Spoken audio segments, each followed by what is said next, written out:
Oui, donc Frédéric, 38 ans. Mhm, Euh, j'ai créé cette entreprise à la base sans chercher à créer une entreprise. C'est-à-dire que concrètement, il y a eu la pandémie 2020. mhm, Comme beaucoup de Français, lecture, remise en question ou autre. Et mhm, là, j'ai vu des chiffres un peu étonnants mhm, sur l'immobilier, parce que j'essaie de me renseigner sur cette pandémie, et j'ai découvert que l'immobilier était la source de beaucoup de maux, mhm, et notamment par exemple sur le carbone, où on a toutes les infos devant, sous nos yeux, on pourra en parler plus en détail, où on voit que l'immobilier émet 12 fois plus de CO2 que le secteur de l'aviation. Et quand j'essayais de, comme beaucoup de Français, de rénover chez moi en me disant, bah tiens, j'aimerais bien aussi bas carbone ou c'est quoi les matériaux écologiques, quoi. Et que je demandais aux artisans, aux magasins, aux professionnels, aux architectes, etc., ils savaient pas du tout de quoi je parlais. Et du coup, ça m'a donné envie de creuser. mhm. Je venais d'un autre secteur totalement différent qui était celui de jeux vidéo. J'étais créateur de jeux vidéo. J'ai D'accord. eu, à la sortie de mes études, j'ai créé tout de suite mon studio de jeux vidéo. On a travaillé avec Mhm, Microsoft, Sega, etc. C'était un peu un rêve mhm, d'enfant.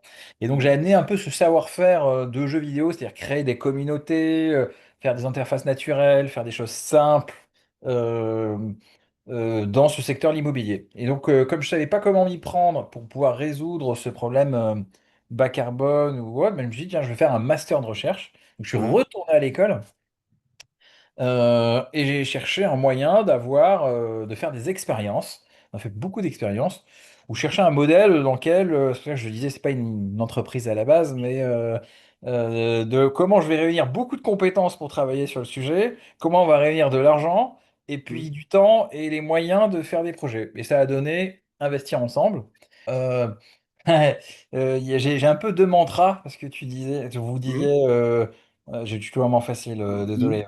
mhm, Vous disiez quelle est ma personnalité. En fait, j'aime bien la phrase de Mark Twain qui est savez pas que c'était impossible, alors ils l'ont fait. Et puis de Churchill, le succès, c'est d'aller d'échec en échec avec enthousiasme. mhm, Et il y a, disons que ce qui est bien, c'est qu'on s'interdit pas de rêver, d'oser, de faire des choses un peu différemment. Et des fois, ça marche très bien. Comme par exemple, enfin les deux dernières semaines, on s'est dit, on a fait un challenge un peu fou qui était, on va rénover un immeuble de 14 logements, une rénovation lourde, hein, mhm, en une semaine. Alors que normalement, il faut 12 18 mois. mhm. Donc ça, on a eu un peu de retour presse et tout ça, c'était assez sympa. Et, oui, et puis il y avait, souvent on nous posait la question, mais est-ce que c'est vite fait et mal fait ou vite fait et bien fait? Non, non, on disait non, c'est vite fait et mieux fait.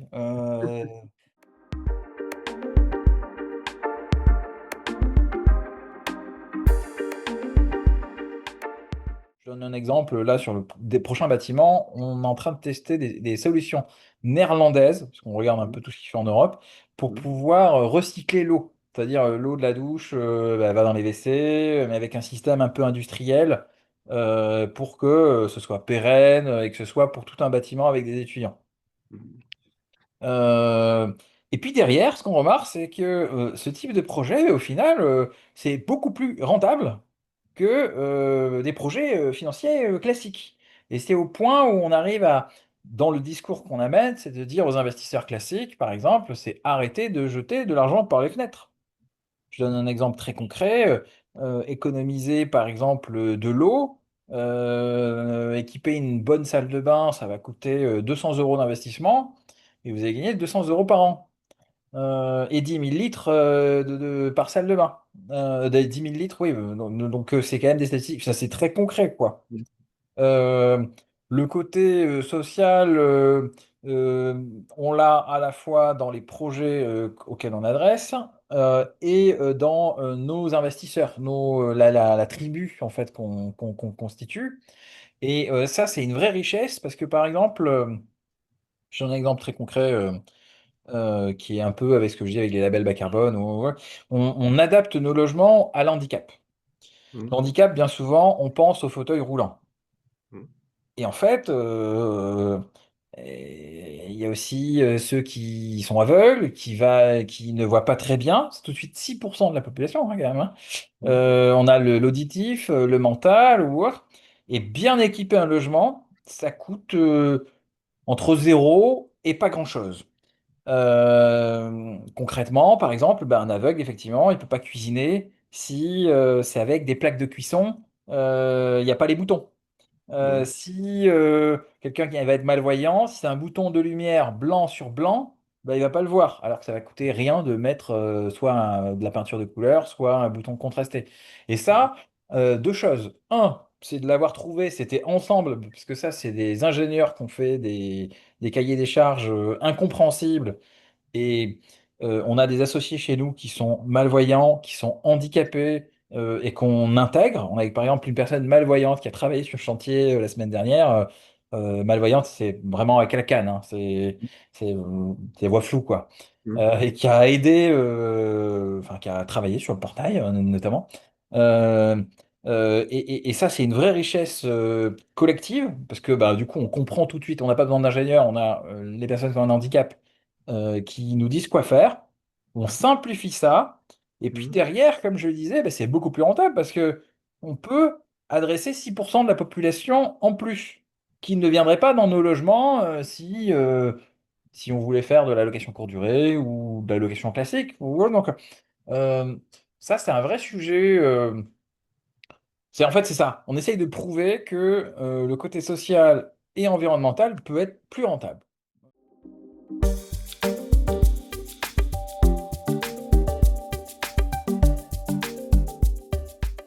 Acheter un taudis, personne n'en veut. Enfin, quand je dis taudis, prenons une ville comme Angoulême où il y a 40 000 habitants, hein, de Mhm. centre-ville. Il y a Mhm. 1200 logements qui sont considérés comme indignes. On ne parle même pas de indécent ou c'est un peu ce qu'on Mhm. entend à la télé. C'est qualifié d'indigne. C'est vraiment très, très grave.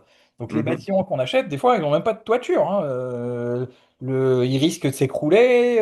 On est vraiment dans le taudis parce que c'est difficile de les qualifier autrement. Vu que personne n'en veut, bah, c'est pas cher. Donc si il y a un potentiel de revalorisation et d'en faire, si on travaille bien le produit, en faire un petit bijou esthétique, patrimonial, sympathique, lui redonner vie. Il y a un vrai enjeu environnemental.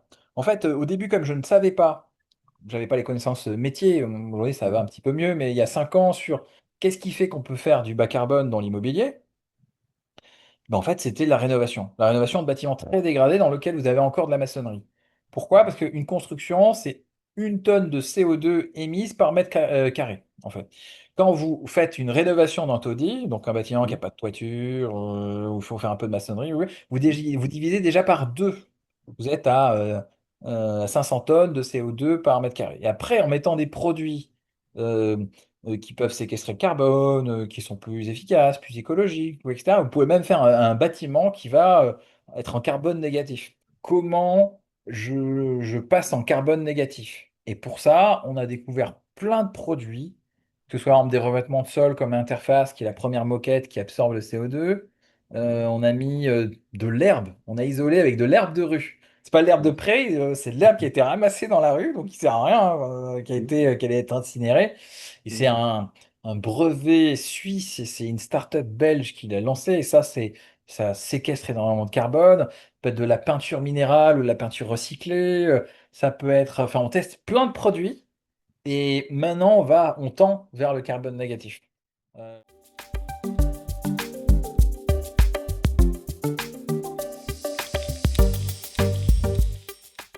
J'avais créé une intelligence artificielle pour gérer les locataires Mhm. et essayer d'avoir le moins d'impact carbone aussi dans la location, puisque c'est un secteur hyper carboné et on ne peut pas faire grand-chose à part ce qu'on a mis en place, justement.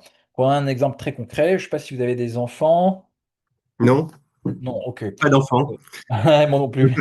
Euh, Admettons qu'un enfant de 18 20 ans est à Strasbourg et veut faire ses études de jeux vidéo à Angoulême, parce que c'est la seule école nationale, enfin d'État de jeux vidéo. Donc il y a beaucoup de gens qui viennent d'un peu partout.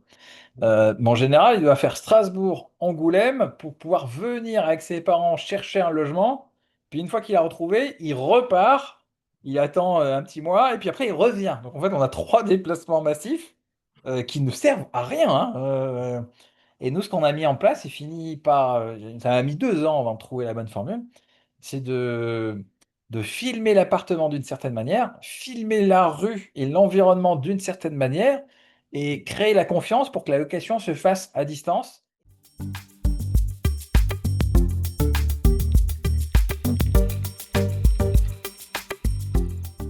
On a 8 millions,7.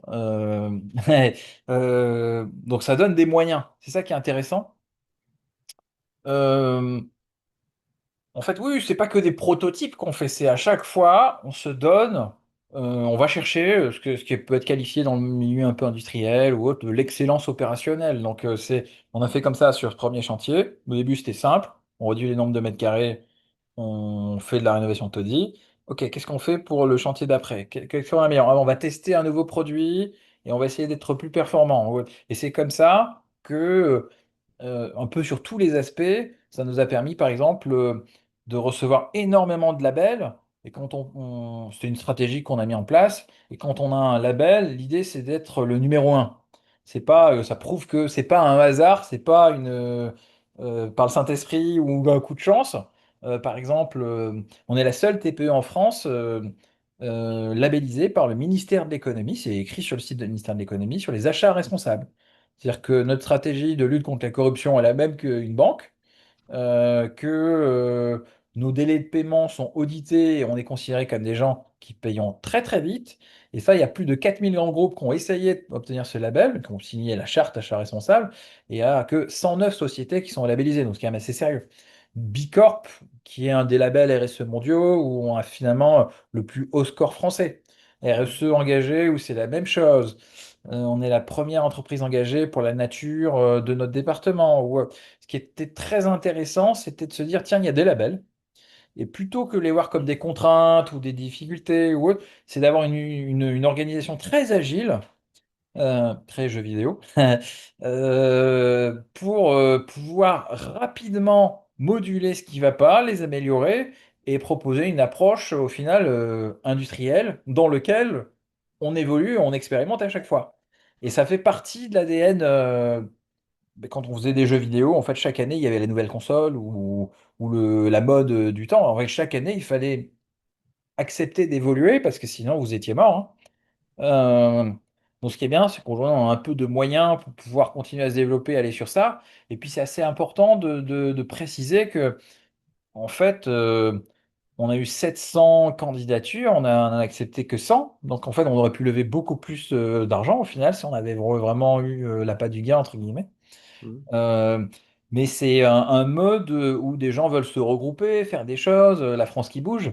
Mhm. Puisque sur la finance traditionnelle, c'est quand même très difficile de faire bouger les choses. En fait, pour nous, le fait d'être un acteur écologique de pointe, on est vraiment on fait pas juste du blabla en fait. On teste sur le terrain et puis on voit. Et puis si on n'est pas bon la fois d'après, on est très bon parce qu'on Mhm. améliore et on est assez énervé.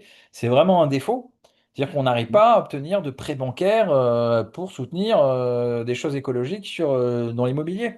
On a réussi à en avoir qu'un seul pour l'instant, qui était avec la Caisse d'épargne, et on est en 2022 et j'avais été caution personnelle, enfin il a fallu vraiment mouiller le maillot, et c'était parce que la chargée de projet était à fond sur le côté écologique et social du projet, et donc a fait des choses que non, chargé de projet fait pas, et a vraiment défendu le projet, mais très très compliqué pour la finance traditionnelle finalement de s'intéresser à du concret. Et bon, bah, du coup, on a décidé de faire autrement, hein, et de s'organiser avec les gens qui avaient envie d'avancer.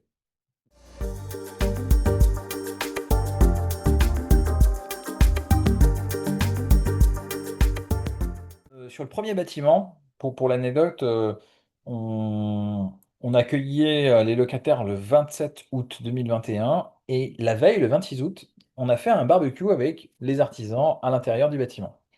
Et il y a des artisans qui m'ont dit, ça fait 20 ans que je travaille, c'est la première fois de ma vie que je vois un bâtiment fini, c'est-à-dire meublé avec tout, dans lequel j'ai travaillé.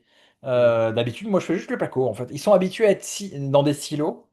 et pas voir le besoin final du client. Et, euh, et c'est intéressant en fait de s'ouvrir à d'autres secteurs parce que je suis allé dans un milieu pendant quelques années aussi plus industriel, les jeux vidéo, puis après les lunettes connectées, plus exactement. Pourquoi? Parce que c'était Naval Group, DCNS à l'époque, ceux qui font nos sous-marins Ouais. nucléaires d'attaque. Mhm. Ils étaient venus nous voir, ils avaient fait beaucoup de dessins animés, beaucoup de sociétés d'Angoulême en disant, mais c'est bizarre, notre fils, mon fils, joue à vos jeux vidéo. Euh, il n'a pas besoin d'aller dans une salle de classe de formation pour apprendre à maîtriser 40 boutons, plein de combinaisons. Alors que nous, on fait des formations de 5 jours pour apprendre SAP, les ERP, les logiciels métiers ou autres. C'est quoi le secret? Et c'est là où on a travaillé, on a fait une petite transition parce que je ne comprenais pas ce que voulait ce secteur, mais on a fait une transition sur travailler sur une salle de commande un peu futuristique, quoi. Euh, et cette transition sur, ah, ça s'applique à d'autres secteurs. Et c'était génial cette démarche qu'ils ont eue. C'était les premiers achats responsables. Donc, pour ça qu'on j'avais fait le label quelques années plus tard. En fait, je m'étais dit, je me suis inspiré, on va le faire aussi de notre côté. Euh, des fois, je sais pas, on a un problème dans une industrie, et puis si on acceptait d'aller dans une autre qui n'a rien à voir, hein, je sais pas. Des gens qui font